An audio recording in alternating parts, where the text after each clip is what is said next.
really what I've been also getting along with this is like there's a big shed going on. So I see it as this shedding happening with the physical body, and it's kind of just sloughing off into our auric field, and we're clearing it.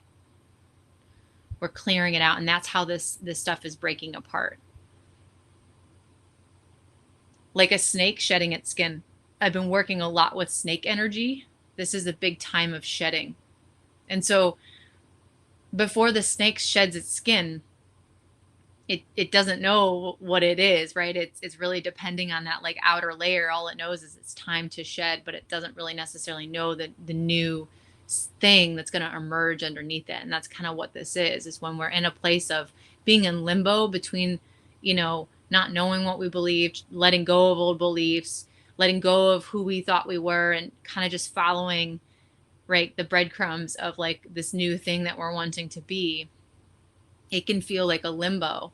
And our egos want certainty, a box, a label, meaning, right? So that can be really hard. Our societies and a lot of our cultures and mainstream doesn't always support that limbo, that not knowing. It doesn't nurture that a lot. So you'll have to be very discerning on how you choose to nurture and work with that energy of being in limbo and being curious versus critical. Curious is like a open, even if you say curious, right? It's like a opening vibration versus critical, and critical gives the illusion of something being in control because it makes it small, it contains it, does this.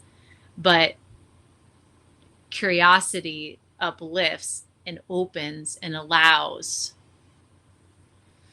So if you're being too critical as a control mechanism, as a response to just feeling in this like while you're in this limbo, in this in between, just notice and breathe into it and just encourage that curiosity about the process.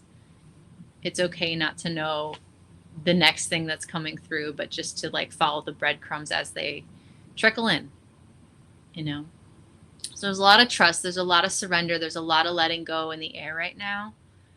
And it can be hard to reassure the self, the ego, parent. It can be hard to parent the mind with reassurance when you don't even know the next version of you, that you might be getting hits of it, but it's not fully known or understood, right, by the ego. So it's still, there's a lot of uncertainty. So it can feel wobbly as you're like letting yourself step into the new thing and then releasing these old beliefs, because we can get addicted to narratives. We can get addicted to narratives and belief systems because it's predictable.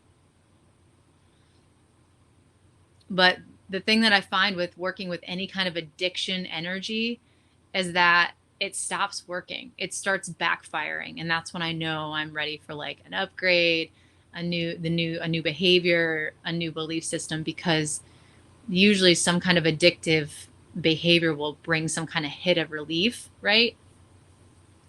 But when the relief stop happening and more pain or consequences come from that, I know it's time for some kind of like upgrade, So really working with parenting the mind through this, even though you don't even know what the next thing is, just really working with that presence.